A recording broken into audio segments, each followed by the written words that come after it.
Le Havre, 15 octobre 1991. Le navire français l'Astrolabe vient de boucler le tour complet du continent euro-asiatique en 80 jours. Il est le premier bateau depuis Nordenskjöld en 1878 et Amundsen en 1922 à l'avoir effectué. Coucou. Cher commandant, cher équipage. Aujourd'hui, 15 octobre, tous les élèves du CM2 Valmido sont très fiers d'accueillir le navire polaire l'Astrolabe, qui revient des glaces du pôle Nord, après avoir réussi brillamment le fameux passage du Nord-Est. Nous avons suivi le retour de l'Astrolabe grâce à celle qui nous a C'est très aimable.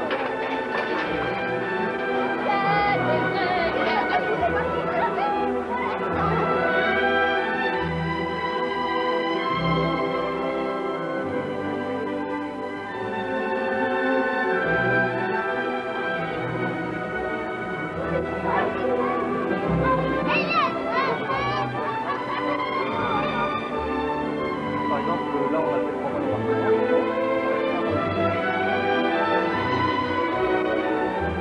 Eh bien, restons sur l'eau, puisqu'au Havre se prépare activement une grande première. Demain matin, le navire l'Astrolabe va appareiller pour le Japon via l'océan Arctique au nord de l'URSS. Un événement qui fera date, puisqu'aucun navire occidental n'avait emprunté cette voie depuis près de 70 ans. Une première aussi pour des marins français. Le témoignage de David Cosette et Éric Pelletier.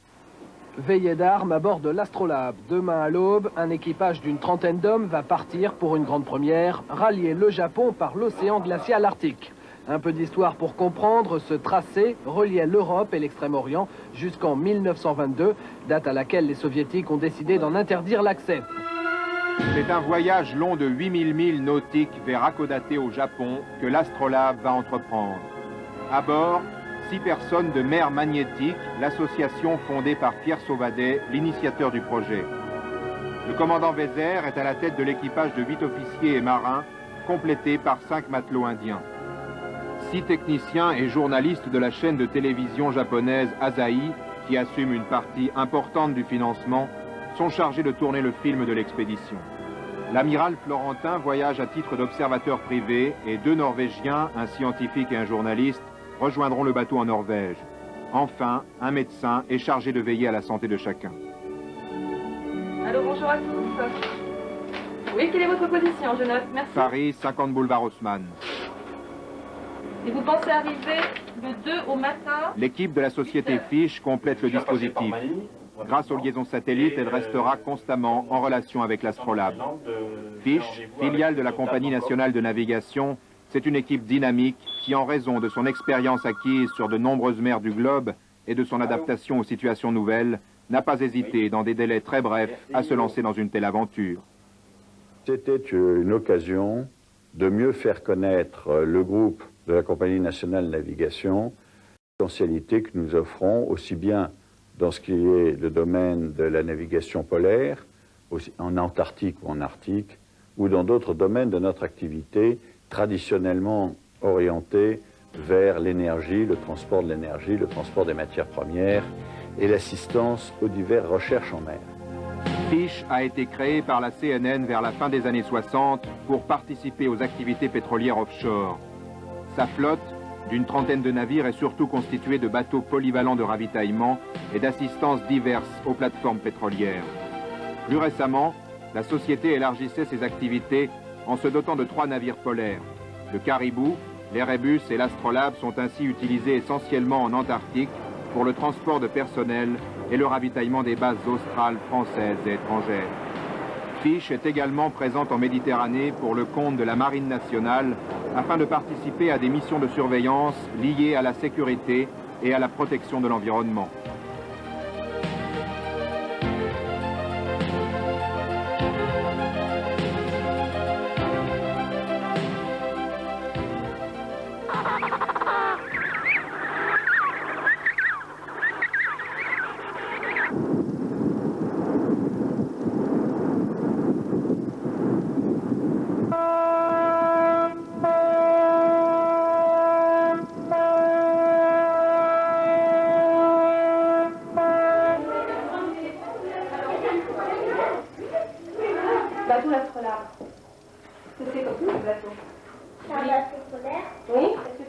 des précisions.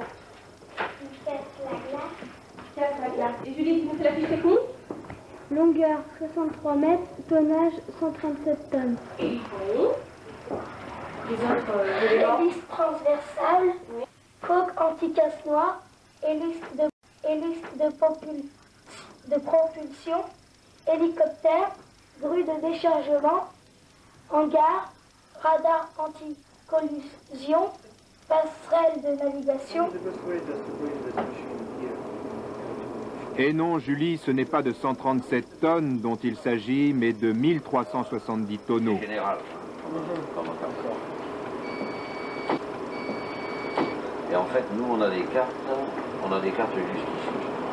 D'accord. Jusque là. Et après, on n'a pas de carte.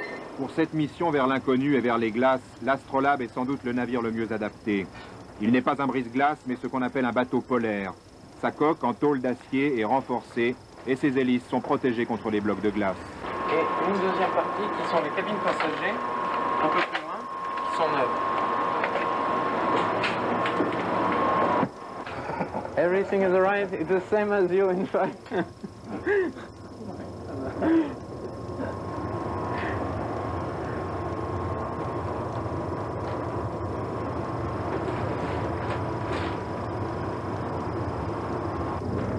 On passe maintenant dans la partie essentielle du bateau, le bar.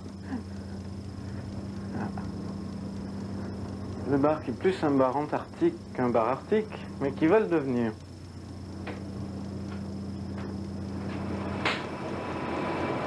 L'Astrolabe double le Cap Nord. La Compagnie nationale de navigation, propriétaire de l'Astrolabe, a pensé que, compte tenu de l'évolution politique du monde moderne, ce serait une bonne chose d'ouvrir cette route maritime. Elle était fermée essentiellement pour deux raisons. D'abord pour des raisons politiques. Depuis 70 ans, les soviétiques n'ont permis à aucun navire étranger de passer le long de leurs côtes. Et également, il faut bien le dire, pour des raisons techniques importantes, car les eaux sont prises la plus grande partie de l'année par les glaces. En 1987, le président Gorbatchev déclarait « La route la plus courte entre l'Europe et l'Extrême-Orient traverse l'océan Arctique. Dans la mesure où les relations internationales s'amélioreront, nous pourrions ouvrir la voie à des navires étrangers escortés de nos brise-glaces. »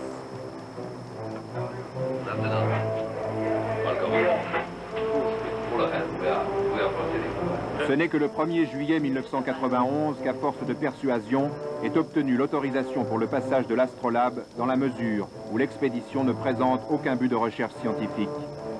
Mourmansk, le grand port marchand et militaire des côtes nordiques, porte de l'Union soviétique. Là aura lieu l'accueil par les autorités. C'est une ville de plus de 400 000 habitants, située à 50 km à l'intérieur des terres, une ville en pleine expansion. On y construit surtout des HLM. Pourtant, il règne ici en plein hiver des températures de moins 30, moins 40 degrés. La Mourmansk Shipping Company, une société de marine marchande, exploite et assure la maintenance de la plus grande partie de la route maritime du Nord. Elle est propriétaire, outre de nombreux cargos classifiés pour les glaces, d'une flotte importante de brise-glaces, dont 5 nucléaires. Le passage du Nord-Est est utilisé depuis longtemps par les soviétiques pour l'exploitation du bois et des minerais de la Sibérie. Également pour l'approvisionnement de leurs bases scientifiques ou météorologiques. 6 millions de tonnes par année, c'est le 10e du trafic du port du Havre. Les autorités de Mourmansk accueillent très protocolairement l'équipage et les passagers de l'Astrolabe. Pour eux, la remise de l'autorisation de transit au commandant Weser est le symbole de l'ouverture du passage. Nul navire occidental n'est passé par là depuis le norvégien Amundsen en 1922. On est le 5 août. Et personne ne se doute que dans quelques jours, l'URSS vivra un des grands bouleversements de son histoire. Alors, passage du Nord-Est, on va en parler tout à l'heure. Et qu'est-ce qu'il y a eu d'important là récemment avec l'Astrolabe?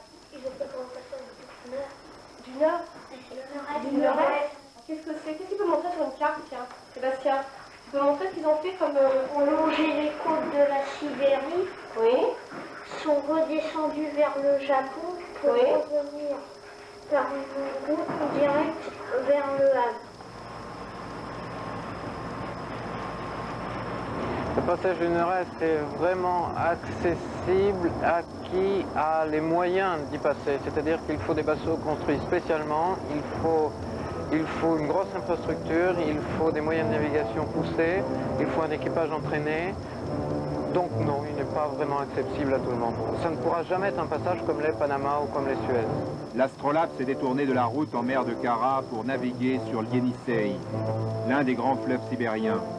À 800 km à l'intérieur des terres, il était symboliquement invité à visiter la petite ville d'Igarka.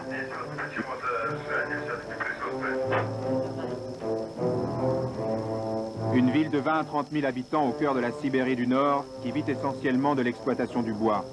En provenance des vastes forêts du Sud, il arrive ici par flottage avant d'être traité en bois de construction et exporté vers l'ouest par un port qui manque nettement d'infrastructures. Madame le maire d'Igarka et toute la municipalité offrent un accueil très chaleureux à l'équipe de l'Astrolabe en les recevant à dîner et en leur faisant visiter la région à bord d'un hélicoptère.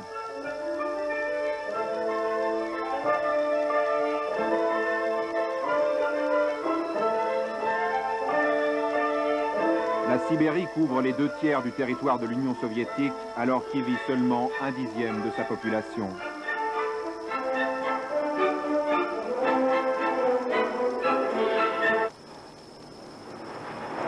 On s'y tient le plus possible dans la mesure où les glaces le permettent.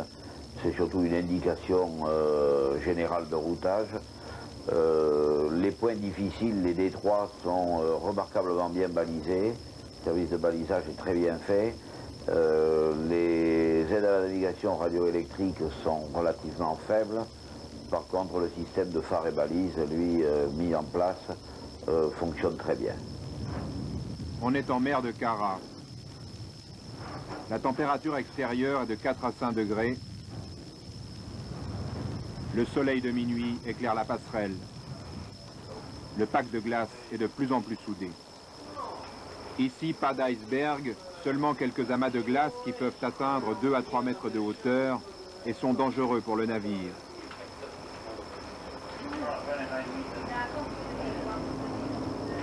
Les bateaux progressent selon un trajet sinueux car on recherche au maximum les fractures naturelles des glaces.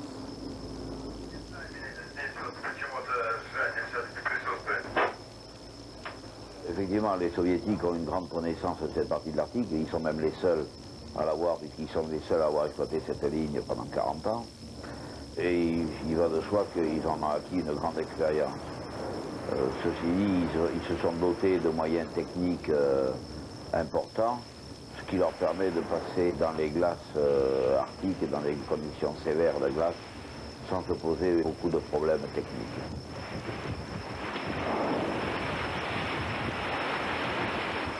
Le vent souffle du nord et pousse la banquise. La couverture approche 10/10. Bientôt, le brise-glace nucléaire Russia devra venir se placer en tête du convoi.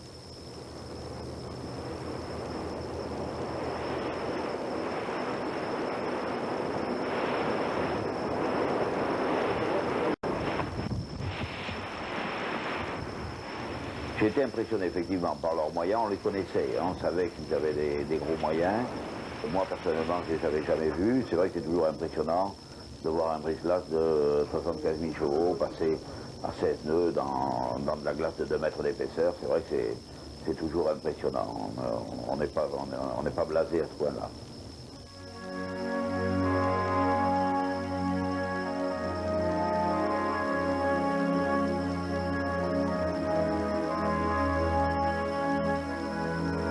Des terres sombres à l'horizon, ce sont les îles qui bordent le cap Chelyuskin, pointe nord de l'Asie. Ici, on est au passage le plus septentrional du globe pour des navires marchands. 77 degrés et 50 minutes de latitude nord, c'est la fête à bord et le pilote russe de l'hélicoptère va découdre ses insignes pour en faire cadeau à l'équipage.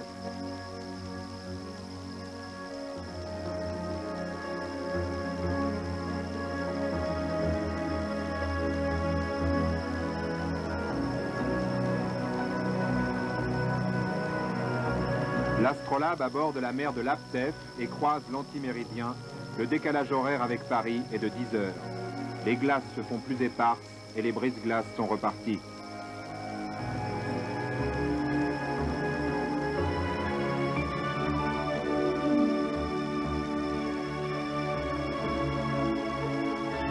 Les paysages deviennent monotones, gris-bleu uniforme. Quelques oiseaux de mer passent au ras des glaces. Un phoque apparaît de temps à autre. On passera bientôt le détroit de Bering.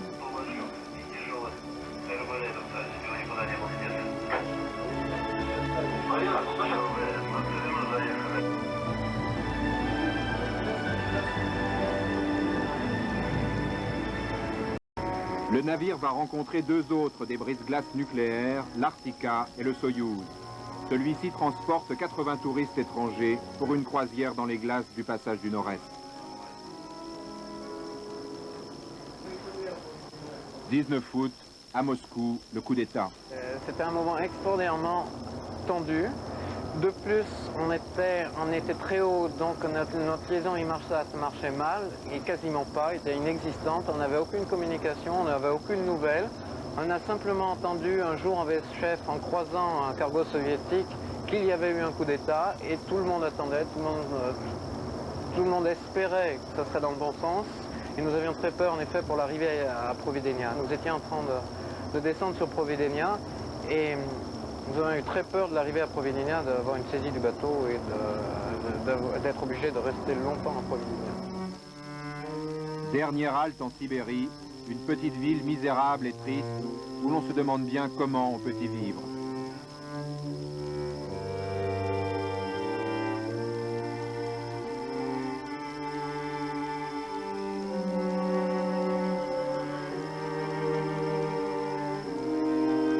C'est ici que quelques membres de l'expédition quittent le bord pour rejoindre Paris.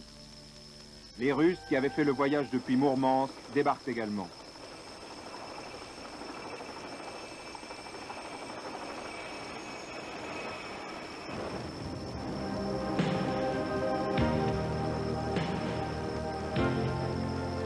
Le bateau fait route dans le Pacifique, passant au large du Kamchatka, puis des îles Kouriles. L'île d'Hokkaido est la grande île au nord du Japon. Le 2 septembre, l'Astrolabe entre dans le port d'Hakodate, ouvert à la fois sur le Pacifique et la mer du Japon. La mer du Japon.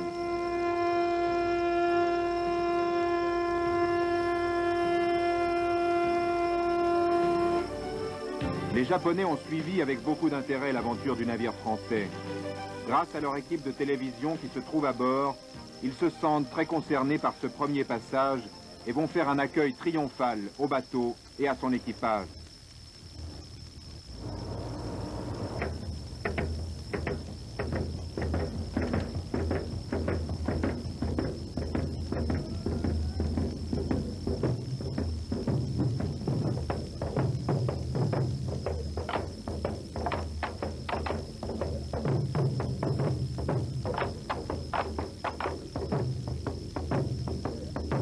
L'Astrolabe a réellement navigué pendant 27 jours depuis Le Havre.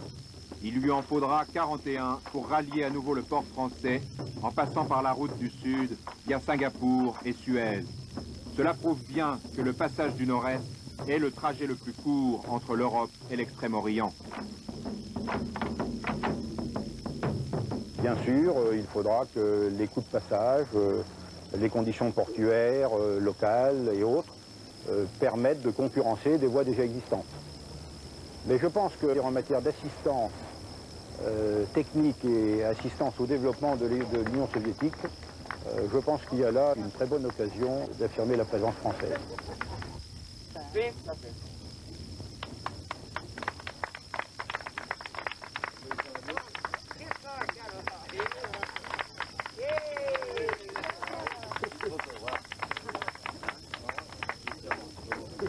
L'Astrolabe et son équipage viennent de démontrer leur capacité nautique dans l'environnement polaire de l'Arctique, très différent de celui de l'Antarctique. La CNN fiche entre l'Europe et l'Extrême-Orient. Bien sûr, il faudra que les coûts de passage, les conditions portuaires, locales et autres, permettent de concurrencer des voies déjà existantes. Mais je pense qu'en matière d'assistance technique et assistance au développement de l'Union soviétique, je pense qu'il y a là une très bonne occasion d'affirmer la présence française.